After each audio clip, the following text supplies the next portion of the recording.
हरे राम राम राम हरे हरे, हरे कृष्ण कृष्ण कृष्ण हरे हरे. जगद्गुरु श्री संत तुकोबाराया सार्थ अभंग गाथा अभंग 3666. केवडी दोषांची सबळता झाली पाहावो भगवंता, पुण्य दुडावोनी संता तीर्था हरी आणली. बेने मंद झाली मेघवृष्टी, आकांतली कापे सृष्टी. देवरी गाले कपाटी, आटी प्रवर्तले. अपिके धान्य दिवसे दिवसे, गाई म्हैसी चेवल्या रसे. नगरे उद्दिसती उदासे, पिकले बहुवसे पाखांडे. होम हरपली हवने, यज्ञ याग अनुष्ठाने. जपत तपादी साधने आचरणे भ्रष्टली. 18 यातींचा व्यापार, करीती तस्कराई विप्र. सांडोनिया शुद्ध शुभ्र, वस्त्रे निळी पांघरती. गीता लोपली गायत्री, भरले चमत्कार मंत्री. अश्वाची परिविकिती, कुमारी वेद वक्ते. वेदाध्ययन नसहिता रुची, बखांद्या करीती तयांची. आवडी पंडितांची, मुसाफावरी वैसली. मुख्य सर्वोत्तम साधने, ती उच्छेदुनी केली दिने. कुडी कपटी महामोहने, शठ दुर्जने मिरविताती. कळा कुशलता चतुराई, तर्कवादी वेद निंदे ठाई. विधी निषेधाच्या वाही, एकही ऐसी नाडली. जे संन्यासी तापसी ब्रह्मचारी, होती वैरागी दिगांबरी. निस्पृही काम क्रोधे व्यापिली भारे, इच्छे घरी न सुटती.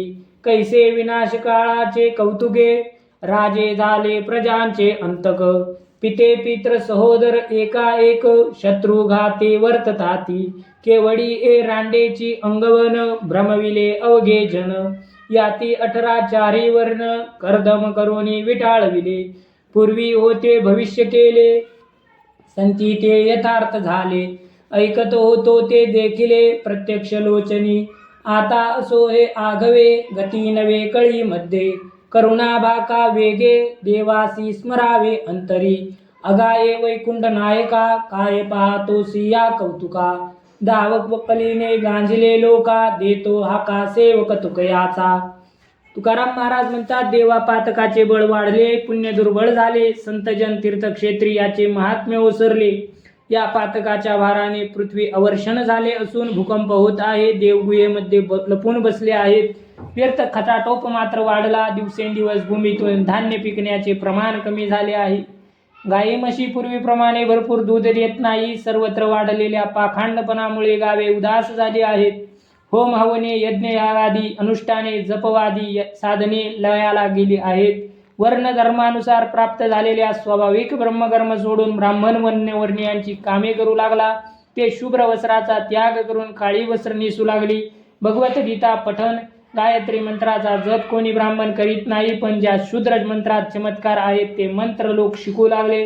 वेद पाठ करणारे ब्राह्मण बाजारात घोड्याची विक्री करावी त्याप्रमाणे आपल्या कन्येची विक्री करू लागले. वेद अध्ययन संहिता रुचा याचा अभ्यास करणाऱ्यांचा उपहास करू लागले. पण धर्मीयांच्या ग्रंथाचा अभ्यास करण्याची शास्त्र पंडितांना आवड निर्माण झाली. भगवत प्राप्तीची सर्व साधने त्यांचा लोप झाला. त्यामध्ये खोटी, दुराचारी, लबाड, स्वार्थी, दुष्ट, कपटी, दुर्जन समाजात आदर्श म्हणून मिरवू लागली. जादू टोण्याचे विद्या ग्रहण करू लागले. कित्येक लोक कला कौशल्य विद्या शिकून वेद विरुद्ध तर्क परनिंदा यांच्या आहारी जाऊन वादविवाद करतात. विधी निषेधाच्या प्रभावाने कित्येक फसले आहेत असे तुकाराम महाराज म्हणतात. कोणी ब्रह्मचारी, संन्यासी किंवा दिगंबर म्हणून वावरतात. त्यांना पण काम क्रोधादी व्यापले आहे. ते इच्छेच्या पाशातून सुटत नाही. या विनाश काळाची विनाशशीलता पहा राजे म्हणविणारे प्रजेचा घात करू इच्छितात आणि पिता पुत्र भाऊ भाऊ एकमेकांचे वैरी होऊन परस्परांचे प्राण घेऊ इच्छितात. या माया रांडाचे कौतुक बघा. तिने सर्व जन भ्रमिष्ट करून 4 वर्ण 18 जातीचे धर्मांचरण बुडवून एकत्र खाणे बसणे यांचा विधिनिषेध ठेवला नाही. पूर्वीच्या व्यासादी संतांनी कलियुगाचे भविष्य वर्तवले होते, ते पुराणात ऐकले, पण आता ते प्रत्यक्ष डोळ्यांना दिसत आहे. म्हणून ते खरे आहे. या कलियुगात वरील आचारांमुळे कोणाचेही हित होणार नाही. म्हणून मी सांगतो, तुम्ही मनात देवाचे ध्यान करा, त्याची करुणा बाका. तुकया बंधू व सेवक कानोबा म्हणतात, हे वैकुंठ नायका तू धाव. नुसते कौतुक काय पाहत बसलाय? या कलीने लोकांना गांजले आहे. तू यांना सोडव, मी तुला हाका मारीत आहे. नीतीचा उपदेश 3367. एका संतजन उत्तर माझे बोबडे बोल, करी लाड तुम्हा पुढे कोणी जनी, को याल को पाल, उपाय साधन साधन ऐका, कोण गती अवगती, दृढ बैसोनी सादर तुम्ही धरावे चित्ती. धर्म तयासीच घडे रे, ज्याचे स्वाधीन बाज, कर्म तयासी जोडे रे, भीत नाही लाज. पुण्य ते जाना रे भाईंनो, परोपकाराचे परपीडा परनिंदा रे, खरे पाप तयाचे. लाभ तयासीच झाला रे, मुखी देव उच्चारी, परपंचासाठी गुंतला रे, हानी तयासी थोरी. सुख ते जाणारे भाईंनो, संत समागम दुःख ते जाणारे भाईंनो, समते विषम ते विषम साधन तयासी साधे रे. ज्याची स्वाधीन बुद्धी पराधीना आहे घात रे, थोर जाण संबंधी, मान पावे तो आगळा मुख्य इंद्रिये राखे, अपमानी तो अदर रस स्वाद चाखे. जाणता तयासी बोलती जाणे सार लक्षण, नेनता तया बोली जे वाद करी भूषण. भला तोची एक जाण रे, गया वर्जन करी, बुरा नष्ट धन मिळवती परद्वार, जो करी आचारी अन्न काढी रे गाई. अतीत विभाग अनाचारी करी भोजन ग्वाही, नसता संग स्वहित तेनेची केले रे, भूती देखिला देव. अनहित तयाचे झाले रे, आणि अहंभाव धन्यतेची जन्मा आले रे एक. हरीचे दास धिगती विषय गुंतले, केला आयुष्यनाचा नाश, जो हरी तेची एक जाणारे जाणे सिद्ध लक्षणे. वेड सर्व तो भुले रे, वरदळ भूषणे बळीयाडा तोची जाणारे भक्ती दृढ शरीरी. गांड्या तयासी बोली जे एक भावन धरी, खोळतो वचन गुरुचे जो गिळवणी भैसे. उथळ धीर नाही अंगी रे, म्हणे होईल कैसे, उदार तोची जीव भावरी ठेवी देवाचे पायी. कृपण तयासी बोली जे पडे उपाधी ठाई, चांगले पण तेची रे ज्याचे अंतर शुद्ध. ओंगळ मळीन अंतरी वाणी वाहे दुर्गंध, गोड तेची एक आहे रे सार विठ्ठल नाम. कडू तो संसार रे, लक्ष 84चा जन्म, तुका म्हणे मना धरी रे संत संगती सोयी. न लगे काही करावे राही विठ्ठल पायी. संत जन हो माझे बोबडे बोल तुम्ही ऐका, मी तुमच्या पुढे लढिवाळपणे बोलत आहे, म्हणून तुम्ही कृपा करून रागवू नका. सदगती अवगती कशामुळे मिळते हे मी सांगत आहे, ते लक्षपूर्वक ऐका आणि चित्तात दृढपणे ठेवा.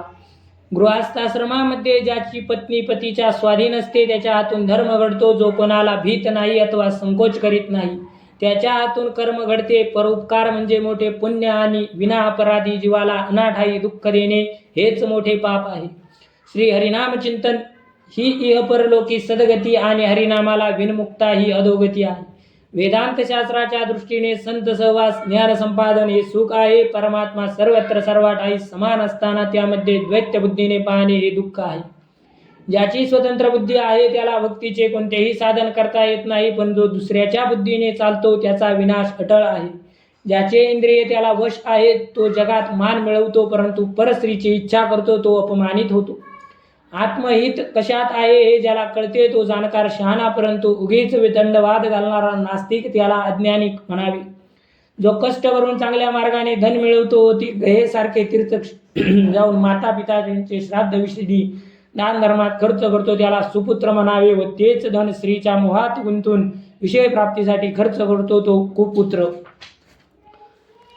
आहे. आपल्या भोजनातील प्रथम अतिथीसाठी गायीचा गोग्रास काढून ठेवतो व नंतर मुलाबाळांसह भोजन करतो, त्याला शुद्ध चरणी म्हणावे.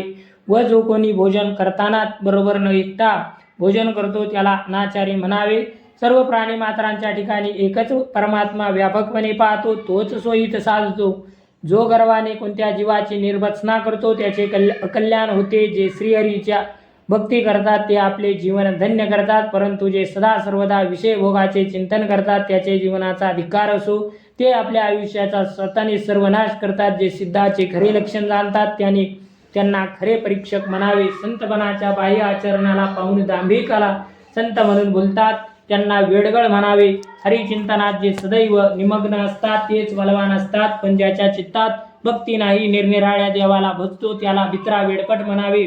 गुरुवचनावर विश्वास ठेवून श्रद्धाळू भावाने जो राहतो त्याला धैर्यवान म्हणावे, पण कशावरही श्रद्धा नसणारा अविश्वासी हेकट अधीर म्हणावे. ज्याने आपला शुद्ध भाव ईश्वरचरणी अर्पण केला तो खरा उदार, आणि जो प्रपंचाच्या उपाधीत गुंतून पडतो त्याला कृपण म्हणावे. ज्याचे अंतकरण शुद्ध आहे तो चांगला, पण ज्याचे अंतकरण विकारांनी मलिन आहे, ज्याची वाणी अमंगळ आहे, त्याला वाईट म्हणावे. विठोबाचे नाव गोड असून ते सारभूत आहे, आणि 84 लक्ष योनी फिरणे हा संसार कडू आहे. तुकाराम महाराज म्हणतात, अरे मना तू संत सहवासाची आवड धर आणि विठ्ठलचरणी मन एकाग्र कर. आत्महित साधण्यासाठी अन्य कोणताही उपाय करावा लागत नाही. पुंडलिक वरदार विठ्ठल श्री ज्ञानदेव तुकाराम पंढरीनाथ भगवान की जय. माऊली ज्ञानेश्वर महाराज की जय.